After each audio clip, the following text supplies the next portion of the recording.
અત્યારે એક ફેશન નીકળી છે મિત્રો કે આંદોલન કરે, આંદોલનમાં બદનામ કરો, આંદોલનને તોડો, આંદોલનના ભાગલા પાડો, આંદોલનમાં એટલે એટલા માટે કે આ સમગ્ર કામ કરવાનું જવાબદારી જેની છે એ ભાજપ છે. પણ ભાજપ સામે જુઓ તમે, કોઈ સવાલ નથી કરતું. ભાજપની સામે સવાલ જ નથી થતું. ભાઈ સરકારનું બજેટ તમારા હાથમાં છે, વિધાનસભામાં બહુમતી તમારા હાથમાં છે, નિર્ણયો તમારે કરવાના હોય, પોલિસી તમારે બનાવવાની હોય, અને જ્યારે કોઈ અવાજ નીકળે તો અવાજને કઈ રીતે ભાગલા પાડવામાં આવે, કઈ રીતે તોડવામાં આવે, કઈ રીતે એને રદ કરવામાં આવે, કઈ રીતે આમ આદમી પાર્ટીને બદનામ કરવાની જાણે ઠેકો લીધો છે. કમલમથી જાણે કોન્ટ્રાક્ટ પર ઉપાતા હોય આમ આદમી પાર્ટીના નેતાઓને બદનામ કરવાની. મિત્રો આજે બીજા ચરણમાં આપણે સુરેન્દ્રનગરમાં સભા કરી. આ પહેલા પણ હું આપને કહી દઉં કે કોઈ તમને ગામનો ખેડૂત, ગામનો ભાજપનો કમરકટો કોઈ પૂછે તો તમને ખબર હોવી જોઈએ કે અત્યાર સુધી આમ આદમી પાર્ટીએ શું શું કામ કર્યા છે. મિત્રો ખેડૂતો માટે તમે જુઓ, હળદર કાંડમાં કરદાકાંડ થતું હતું. કરદાકાંડ બંધ કોને કરાવડાવ્યું? ભાઈ કોને કરાવડાવ્યું? જોરથી બોલો, બધા હોઈ નથી ગયા ને? આપણે કરદાકાંડ બંધ કરાવડાવ્યું. પ્રવીણભાઈ સહિત તમામ જે લીડરો છે આ બધા જેલમાં જઈ આવ્યા. રાજુ બોરખતરિયાથી માંડીને રમેશ મેરથી માંડીને બધા લોકો 108 દિવસ જેલમાં કોણ ગયું? આમ આદમી પાર્ટીના સૈનિકો ગયા, ખેડૂતો ગયા. ઘણા લોકો, તમે વિચાર કરો કે ખેડૂતોના ખની ખબર નથી, ખેડૂત માટેની પોલિસીઓની ખબર નથી, ખેડૂત કેમ આજે 30 વર્ષથી ભાજપના શાસનમાં પરેશાન છે એની ખબર નથી, નીકળી પડ્યા છે. અને બીજી વાત મારે કહેવી છે મિત્રો, ન માત્ર અહીંથી અટક્યા, સુદામડામાં આપણે 1 લાખ ખેડૂતો ભેગા કર્યા, 10,000 કરોડનું પેકેજ ખેડૂતોને અપાવડાવ્યું. જ્યારે જ્યારે ખેડૂત એક થશે, કોઈ પણ રીતે થશે તો એને ન્યાય ચોક્કસ મળશે, મળશે ને મળશે. આ સદંતર સત્ય છે મિત્રો. આમ આદમી પાર્ટીએ આખા ગુજરાતમાં કિસાન મહાપંચાયત કરી, દ્વારકામાં કર્યું, સોમનાથમાં કર્યું. તમે જુઓ, ભાવનગરથી માંડી અને છેક વાપી વલસાડ સુધી, આ બાજુ તમે ડીસા સુધી આપણે કિસાન મહાપંચાયતો કરી હતી. તમને ખબર હોય તો એટલું જ નહીં, તમે જ લોકોએ ગામડે ગામડે મીટિંગો કરી હતી. 12,000 ગામડાઓમાં કિસાનોના સમર્થન વાળી કરી હતી કે નહોતી કરી? કરી હતી કે નહોતી કરી? મિત્રો 12,000 જેટલી મીટિંગો કરી. 80,000 ખેડૂતોની સાઈન સાથે અમે મુખ્યમંત્રીને મળવા ગયા હતા અને આપણી માંગો એને આપી હતી કે આ ખેડૂતોની માંગો છે, અમે ખેડૂતોને મળીને આવ્યા છીએ, મીટિંગો કરીને આવ્યા છીએ, તમારે આ કામ કરવું જોઈએ. પણ મિત્રો બૈરી મૂંગીને આંધળી સરકાર સાંભળવા તૈયાર નથી. માનનીય ગોપાલભાઈ કહેતા હતા કે સરકારમાં બેઠા કોણ છે? મિત્રો આપણા મતથી ચૂંટાય છે, આપણા મતથી આગળ આવે છે, અને મતથી જે આ બાજુ સાંજે 5 વાગે ચૂંટાઈને પ્રાંત અધિકારી પાસેથી લેટર લઈ લે ધારાસભ્યનો અને કંપનીઓની દલાલી શરૂ કરી દે. 156 માંથી 162 ધારાસભ્યો થયા ભાજપના, પણ નિરાકરણ આવ્યું કોઈ ખેડૂતનું? તમે વિચાર કરો, આજે આંદોલનો કેમ થયા છે? આ મારો ખેડૂત કેટલું સહન કરે છે? કોઈ વિચારો તો કરો, કેટલું સહન કરે છે મિત્રો? આ ખેડૂતને ભાવ નથી મળતો, MSP નથી મળતી, પાક વીમો નથી મળતો. હિન્દુસ્તાનનો ભાજપનો આ જ એક રાજ્ય છે જ્યાં પ્રધાનમંત્રી ફસલ વીમા યોજના 2018-19 થી બંધ કરી દીધી છે. એના માટે પણ ખેડૂત બહાર ન આવ્યો. એને કીધું ભાઈ ભાજપ પાસે અપેક્ષા નથી, મૂકી દો ચાલો. પ્રધાનમંત્રી ફસલ વીમા યોજનામાં પાક વીમો બંધ થઈ ગયો, નકલી બિયારણ, નકલી દવા, દૂધના ભાવ ન પડે, પશુપાલકો પરેશાન. પણ છતાંય મિત્રો દુઃખ સાથે કહેવું પડે છે કે તાલુકા જિલ્લા પંચાયતની ચૂંટણીઓમાં ભાજપ જીત્યું એટલે મેં પહેલા જ કીધું હતું કે આ લોકો થાંભલા સ્માર્ટ મીટરનું પહેલું કામ આ કરશે. એના માટે શુભ કામ છે મિત્રો. ભાજપ વાળા મને એવું લાગે છે જેમ ફિલ્મોમાં આપણે જોતા હોઈએ છીએ, ભાજપ વાળા નેતાઓ બેઠા હશે, આ બાજુથી કંપનીઓના અધિકારીઓ બેઠા હશે, કંપનીના કોઈ માલિકો બેઠા હશે, આ બાજુથી કેટલાક ચુનંદા અધિકારીઓ આપણા બેઠા હશે જે તમારા અને મારા ટેક્સના પૈસે લીલાલેર કરે છે. અને પછી એ લોકો ષડયંત્ર રચતા હશે કે કઈ રીતે ક્યાંથી લાઈન નીકળશે, એક લાઈન ક્યાંથી નીકળશે થાંભલાની, બીજી લાઈન ક્યાંથી નીકળશે, ત્રીજી લાઈન ક્યાંથી નીકળશે. 100 લાઈનો મિત્રો નાખવાની છે, લગભગ 1.5 લાખ જેટલા થાંભલાઓ નાખવાના છે. કોઈ ખેડૂતનું ખેતર બાકી નહીં રહે. અને એ જાડી ચામડીના જે હોટલોમાં મીટિંગો કરતા હશે, તમે કલ્પના કરો કે એક થાંભલામાં કમાણીઓ આવતી હશે. આ એનર્જીની વાત કરે છે, સોલાર એનર્જી, ફલાણી એનર્જી, ઢીકડી એનર્જી, પણ એ એનર્જીમાં કમાય છે કોણ? કંપનીઓ કમાય છે. મિત્રો, કોઈ રાજ્ય સરકાર પોતાના માટે નથી કરતી, આ કંપનીઓ માટે કરી રહી છે.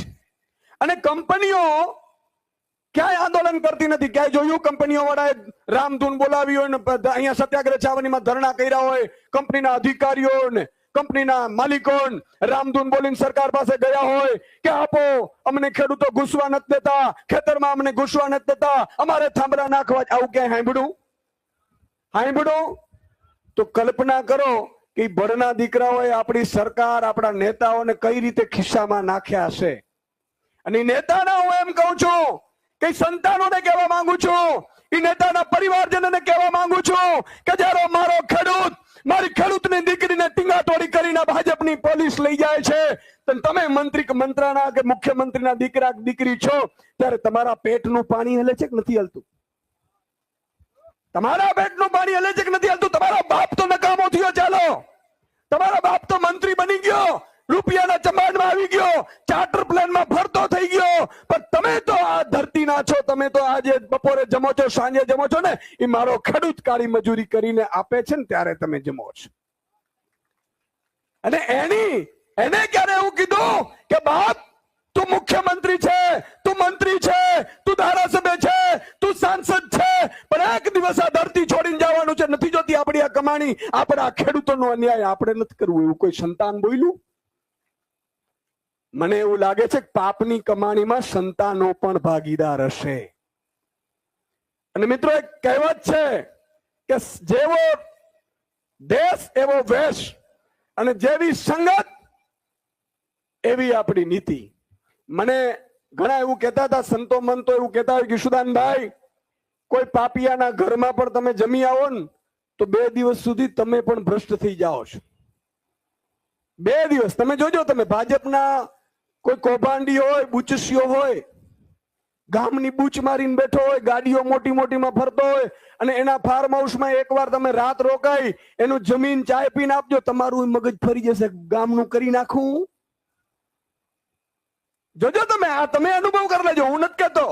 અને આ સોશિયલ મીડિયાના માધ્યમથી કે ટીવીના માધ્યમથી જે જોતા હોય ખેડૂતો, એમને પણ કહેવા માંગુ છું કે મિત્રો, ઈશુદાન ગઢવી આજે પણ કહું છું કે ખોરિયામાં પ્રાણ છે ત્યાં સુધી હું ખેડૂતોને છેતરવાનો નથી, મારે ખેડૂતોનો એક નયો પૈસો નહીં આશા પણ નથી સાહેબ. હું તો જયારે રાજનીતિમાં નહોતો ત્યારે પણ લડતો હતો, એ જ ચમરબંધીની સરકારો સામે મંત્રી કે મુખ્યમંત્રીને કહેતો હતો તમે આ ખોટું કરો છો, આ તમારે સાચું કરવું જોઈએ, અને ખોટું કરો છો ખુલ્લી છાતીએ કરતો હતો સાહેબ.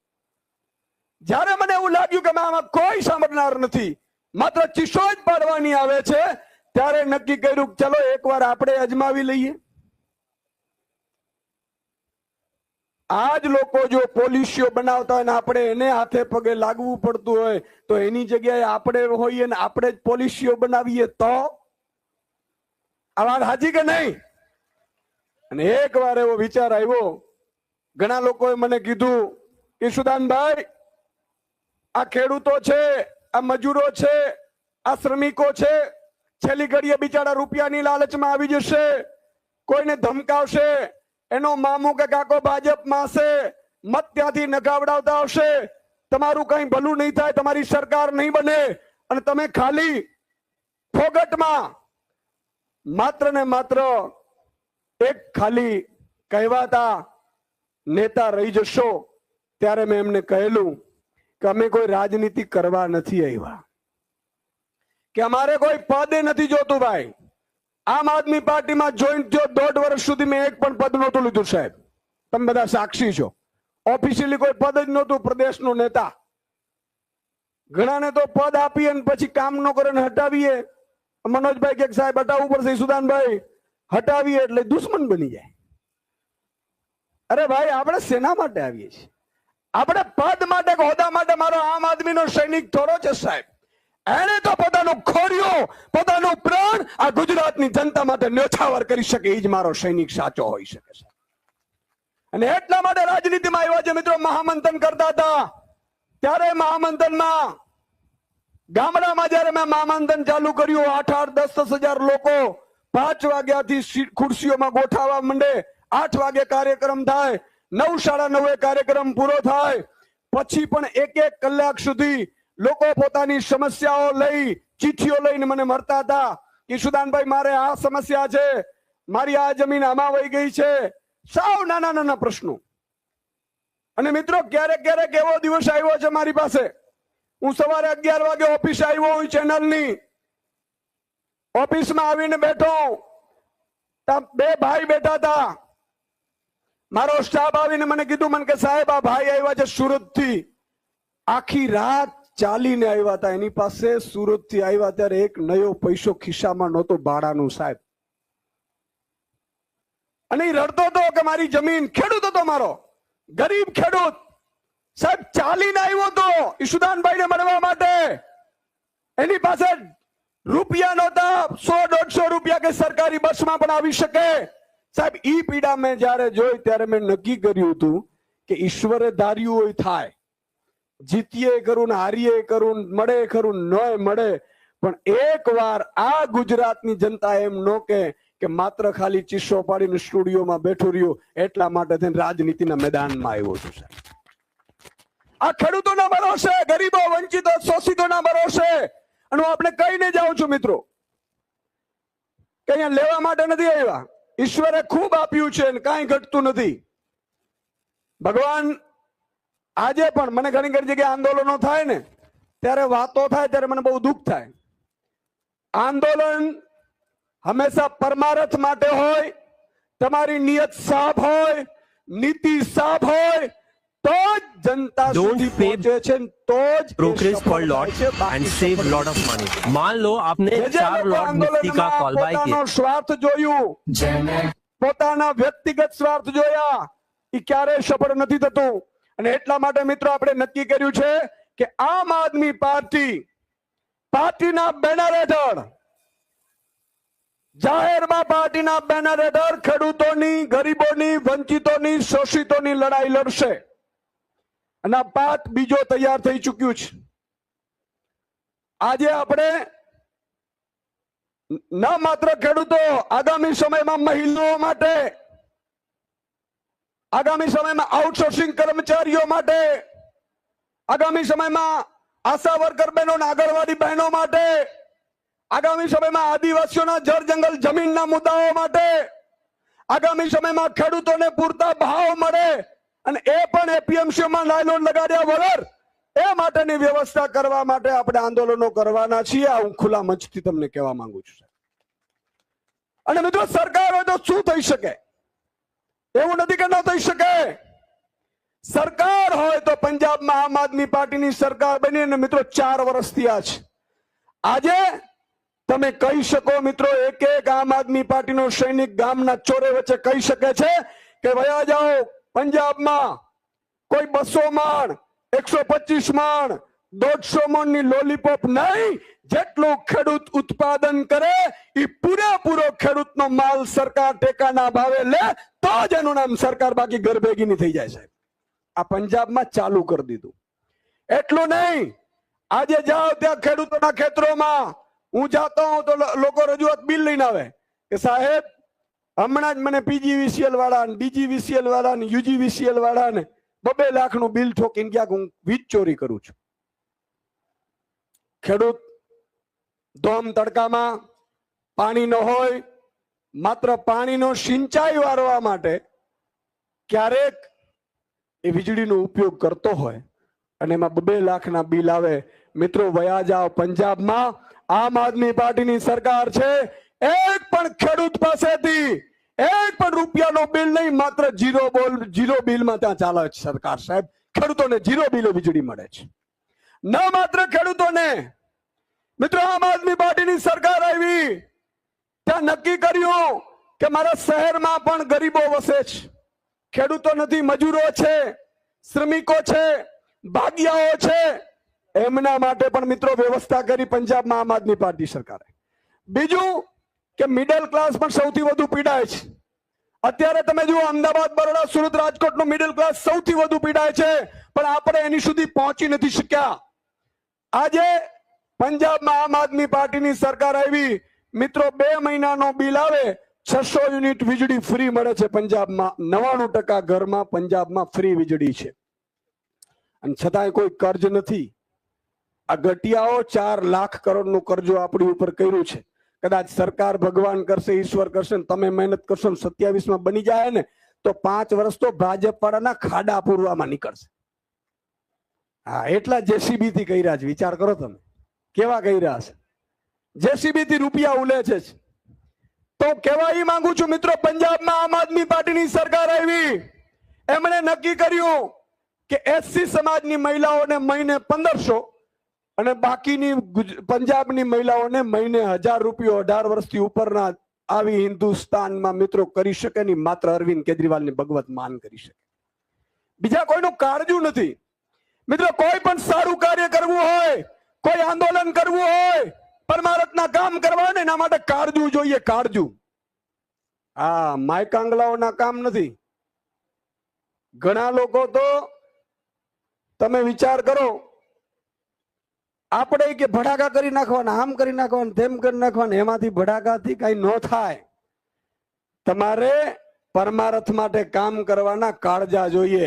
ઘણા લોકો પરિવારમાંથી જ બહાર નથી આવી શક્યા.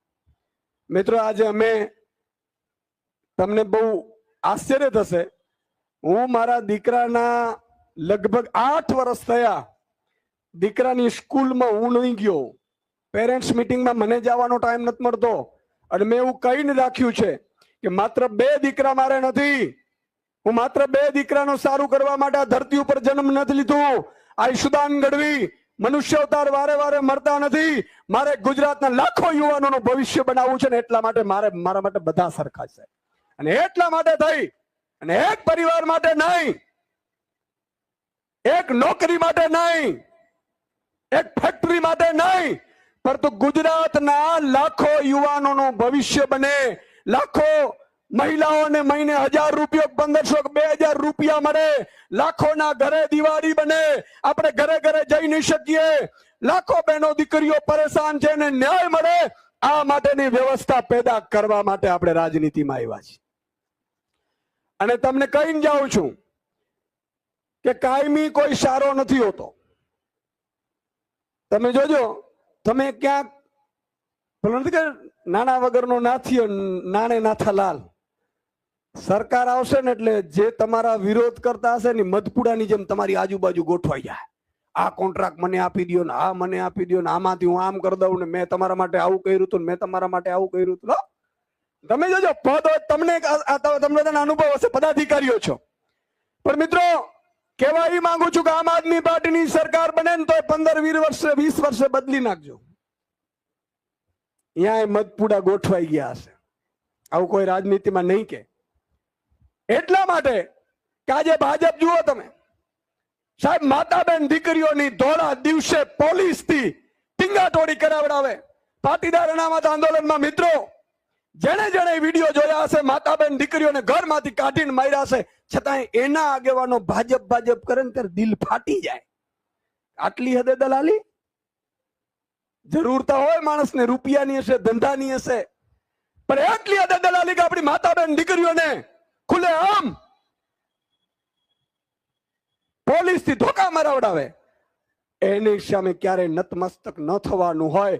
તો કહેવાનો મતલબ એ છે કે મિત્રો આટલી હદે ભાજપ અત્યારે વિકરાળ બની ગઈ છે, રાવણની જેમ. તમે એવો વિચાર કરો, આંદોલન હમણાં ચાલતું હતું આપેલું, એમાં આમ આદમી પાર્ટી બદનામ થતી. જેમ જાણ કેમ જાણ આપણે સરકારમાં બેઠા હોય ને આપણે કઈ કરી ન દીધું હોય ને આપણે ધોકા મરાવડાવ્યા હોય. હતું કે નહીં? આમ આદમી પાર્ટીના નેતાએ આમ કરી નાખ્યું ને આમ આદમી પાર્ટીના નેતાએ આમ કરી. અલે ભાઈ, અમને ના પાડી તો અમે ન ગયા. અને જાહેરમાં કહું છું કે એ લોકોને મારે ન નિવેદન કરવું જોઈએ, પણ કરું છું. આંદોલનો કોઈ એવા ન કરો કે જેમાં મારા ખેડૂત ભાઈઓ છેતરાય, મારા ખેડૂત ભાઈઓને રાજનીતિ ઉપરથી વિશ્વાસ ઉડી જાય. મિત્રો આંદોલનો એવા કરો કે જેમાં ન્યાય ન મળે તો કઈ નહીં, પણ તમારો વિશ્વાસ તૂટવો ન જોઈએ. આ જરૂરી છે આંદોલનમાં. હું દ્વારકાધીશની સાક્ષીએ કહું છું મિત્રો, એ સમયે આપણે આમ આદમી પાર્ટીને બદનામ કરવામાં આવ્યું. ભાજપ અને એક બીજી પાર્ટી છે એ બે ભળી ગઈ અને જાણે આપણે બહુ ગુનો કરી નાખ્યો હોય એટલી હદે બદનામ કરવાની કોશિશ થાય. ઘણા લોકો કોમેન્ટો મૂકે કે આમ આદમી પાર્ટી હતી આવું થયું ને આમ આદમી પાર્ટી આવું થયું ને આમ આદમી પાર્ટી આવું થયું. અરે ભાઈ, અમે તો હમણાં આવ્યા છીએ. તમે 30 વર્ષથી ગગલી ના હો, તમે ક્યાં હતા? ઢોંગીઓ, શરમ આવી જાય. 30 વર્ષથી મારા ખેડૂતને તમે ભાવ નથી અપાવી શક્યા, એને ન્યાય નથી અપાવી શકતા, પૂરતો ખાતર નથી અપાવી શકતા, તમે લડી નથી શકતા. કહેવાનો મતલબ એ છે મિત્રો કે ગુજરાતની જનતાને વિશ્વાસ છે તો માત્ર આમ આદમી પાર્ટી ઉપર છે, તમારા ઉપર છે. આપણે આ 27 ની લડાઈ એ કરો યા મરોની લડાઈ છે. તમને ફોડવા આવશે, તમને ભરમાવા આવશે, તમને રોકવામાં આવશે, તમને એમ કહેશે કે આ પાર્ટીમાં શું રાખ્યું છે, આ પાર્ટીમાં શું થયું છે, તમારા ઉપર કાલે કેસ થશે, તમને જેલમાં ઉપાડીને નાખી દેશે સાહેબ. અને જેલમાં જોજે આપણા જ નેતા જાય. કોઈ કોંગ્રેસ નું ગયું ગલુડિયું નથી જતું. મારું હારું ગલુડિયું કોઈ પેલા નથી જતું. બોલો, નેતા તો વાત અલગ છે, ગલુડિયું ન જાય. અને આપણા પ્રદેશ પ્રમુખ ને બેહાડી દે, નેતાઓને બેહાડી દે, FIR કરી દે, કેસ કરી દે. 2 કેસ થાય, 3 કેસ થાય. ચેતર વસાવા મજબૂતાઈથી લડે, બેહાડી કરી જેલમાં નાખી દે. તમે વિચાર કરો, કોઈ ડ્રગ્સ વાળાને સજા ન થઈ, બળાત્કારીઓને સજા ન થઈ, હત્યારાઓને સજા ન થઈ, અને ચેતર વસાવાને સજા થઈ ગઈ. અને પાછા ગટુડિયા જુઓ, આમ આદમી પાર્ટી આમ કરે છે. લે, હજી અમે શરમ આવી જોઈએ. કોડાઓ, શરમ લડવાનું હોય તો સામી છાતીએ લડવાનું હોય સાહેબ. માય કાંગલી વાત ન હોય. તમારાથી થતું હોય તો કહેવાનું કે અમે જ જેલમાં નખાવ્યા છે, આ 15 દિવસના દીકરાને અમે જ જેલમાં નખાવડાવ્યા છે. આમ આદમી પાર્ટીની જનતાથી થાય તે કરી લેવું કહી દો ને, તમારામાં તાકાત હે તો. પછી બીજો આવે, ત્રીજો આવે, ના ના અમે નથી નખાવ્યા. તો કોને નખાવ્યું? પાકિસ્તાનની સરકાર છે. કોડાઓ હાલી નીકળ્યા છો, કોને રમાડો છો? આજે મિત્રો ચેતરભાઈ વસાવા તો મજબૂત નેતા બની ગયા છે, પણ જે 18 દિવસનો છોકરો જે આ ધરતી ઉપર જન્મ લીધું, એને હજી કશું જ ખબર નહોતી. એને આ ધરતીનો અનાજનો એક દાણો પણ નહોતો નાખ્યો. અને આ ભાજપની ભ્રષ્ટ સરકારે જેમ કંસે ભગવાન કૃષ્ણને એના પરિવારને જેલમાં પૂરીને જેલમાં જન્મ લીધો હતો ને, એમાં 18 દિવસનો દીકરો ગુજરાતના મિત્રો યાદ રાખજો, આગામી સમયમાં એ ભગવાન બિરસા મુંડા બનશે. આદિવાસી એમને એમ નથી થતું. નથી મફતમાં મળતા, એના મૂળ ચૂકવવા પડતા. સંતને સંતપણા નથી મફતમાં મળતા. આ કઈ પણ થઈ રહ્યું છે તો એ નિમિત્ત કોક બનવાનો છે. એ 18 દિવસે જો એ દીકરો જેલમાં ગયો હોય, એ રણબંકો જયારે મોટો થશે ને, ત્યારે યાદ રાખજો સાહેબ, ભાજપનો ભા ત્યાં બોલાતું નહીં હોય આદિવાસી પટ્ટામાં. હું તમને ખાતરી સાથે કહું છું. શું કામ? કે મારો નાથ, મારો ઈશ્વર અસ્તિત્વ છે, એની મદદ કરતું હોય છે. આજે તમારે લડવાનું છે, તમારે ઝૂકવાનું નથી, ડરવાનું નથી. આપણે મિત્રો, ઘણા લોકો એમ કહે છે કે અમને તો 150 મળીને આ મળીને તે મળે. આ વખતે કોઈ કોંગ્રેસને ભૂજ્યું ભાઈ મળવાનું નથી. કોંગ્રેસનું નેતા તમારી હવે વોટ કાપશે નહીં તો આપણે બીક હતી. ઘણા લોકો એમ કહેતા હતા કે સુદાનભાઈ આ બેના આમ ભાગલા પડે, પ્રજાને ખબર પડી ગઈ છે. કોંગ્રેસને મિત્રો કોઈ મત આપવા તૈયાર નથી. હવે ભાગલા નહીં પડે. 22માં પડ્યા હતા, હવે વન સાઈડ પડે છે. વિસાવદરમાં જોઈ લીધું ને. અને કોંગ્રેસ ઉપર ભરોસો કરાય એમ નથી. કોથળામાંથી બિલાડું કાઢે. આપણે એમ થાય કોથળામાં શું છે તો નીકળે બિલાડું. વિસાવદરમાં કાઢ્યું હતું આપણી જોડે કોંગ્રેસે કોથળામાંથી બિલાડું. અને એ જ કોંગ્રેસને ગુજરાતની જનતાએ તાલુકા જિલ્લામાં એવી પછાડી છે સાહેબ કે હવે આગામી 70 વર્ષ સુધી કોંગ્રેસ ગુજરાતમાં નહીં હોય. એટલા માટે તૈયારીઓ ચાલુ કરી દો. આપણે વિધાનસભામાં એવું વાતાવરણ બનવાનું છે 2027માં. અને અધિકારીઓ જે કામ વિરોધમાં કર્યું હતું ને સાહેબ, એ 27 નજીક આવશે ને એટલે તમારી આજુબાજુ આવીને ગોઠવાઈ જાય. તમે ચિંતા ન કરતા, તમે કરો, અમે બરોબર તમારી હાથે છીએ. એને દેખાઈ આવે કે આ વાવાઝોડું અહીંયાથી જ આવે છે. એટલે ચિંતા કરવાની જરૂર નથી. એટલું નહીં, ભાજપના મોટા મોટા નેતાઓ છે, સાંસદો છે, ધારાસભ્યો, પૂર્વ મંત્રીઓ તમારી પાસે આવીને કહે છે કે આમ આદમીમાં તાલુકા પ્રમુખ છે, તો કે હા, તો મારું ધ્યાન રાખજો 27 માં સરકાર બને પછી આ નો કહેવા હોય તો મને યાદ કરજો સાહેબ. આ વ્યવસ્થા પેદા કરવા માટે આપણે મેદાને ઉતરવું પડશે. આજે આપ સૌ અહીંયા આવ્યા, આપ સૌ મોટી સંખ્યામાં ઉપસ્થિત રહ્યા. અહીંયા તમામ જે લીડરો અહીંયા પણ મહેનત કરી છે, એમનો પણ હું ખૂબ ખૂબ આભાર માનું છું.